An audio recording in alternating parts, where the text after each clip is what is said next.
তোমরা অনেকে এখানে আছো, তুমি মনে মনে চিন্তা করো, তুমি জিপিএ 5 পাওয়ার পরে যখন স্কুলের সামনে বলছো আমি জিপিএ 5, দেখো তোমার এই জিপিএ 5 পাওয়া বাড়িতে গিয়ে তোমার এই সুনামটা দেওয়ার পরে কতজন লোক অন্তরের অন্তঃস্থল থেকে তোমার মতো আনন্দ অনুভব করেছে। যে করেছে সেই তোমার প্রকৃত বন্ধু, সে যেই হোক। তোমার দুঃখের সময় তোমার দুঃখের কথা তুমি শেয়ার করো।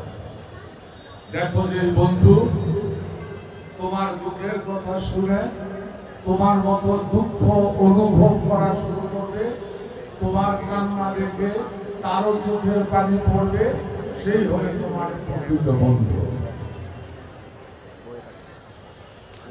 জীবনের সুখে অথবা দুঃখে,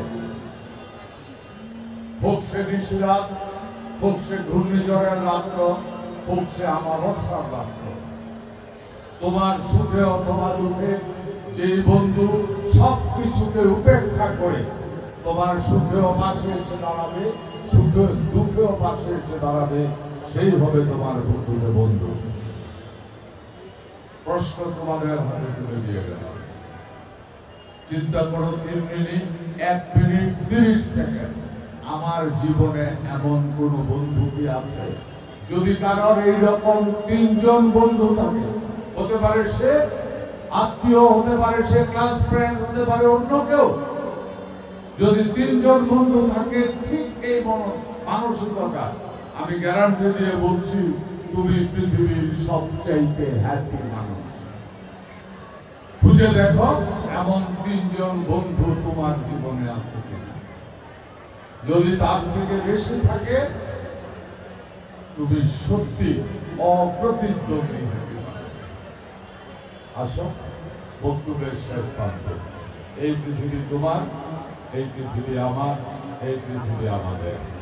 এই দেশ, এই কুমিল্লা তোমার, আমার, আমাদের, আগামী প্রজন্মের। আসো সবাই মিলে এই কুমিল্লা পৃথিবীর একটি অংশ, শুধু দেশের অংশ নয়, এটা পৃথিবীর একটা অংশ। আসো সবাই মিলে জীবনকে সুন্দর করি, কুমিল্লাকে সুন্দর করি, তাহলে আগামী প্রজন্মের কাছে আমরা যে কয়দিন বেঁচে থাকি সুন্দর জীবন উপভোগ করব, আগামী প্রজন্মের কাছে আরেকটা সুন্দর কুমিল্লা, সুন্দর বাংলাদেশ, সুন্দর পৃথিবী উপহার দিয়ে যেতে পারবো। এই হোক আমাদের আজকের প্রতিজ্ঞা। ধন্যবাদ সবাইকে এই অনুষ্ঠানে আসার জন্য। আবারও ধন্যবাদ জানাচ্ছি আয়োজকদেরকে আমাকে আমন্ত্রণ জানানোর জন্য।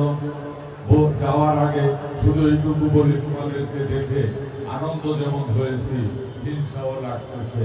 কেন আমি এই পৃথিবীতে 70 বছর আগে আসলাম, এখন আসতো তো তোমাদের মতো পৃথিবীটাকে মজা করতাম। দোয়া করো আমাদের জন্য, যারা প্রাচীন হয়ে গেছে এই পৃথিবীতে চলছি, আমাদেরকে যেন আল্লাহ সৎ বুদ্ধি দেন, ইমানের সাথে জীবন যাপন করা এবং সমাজের জন্য ভালো কিছু করা, তাহলে পৃথিবী সুন্দর হবে।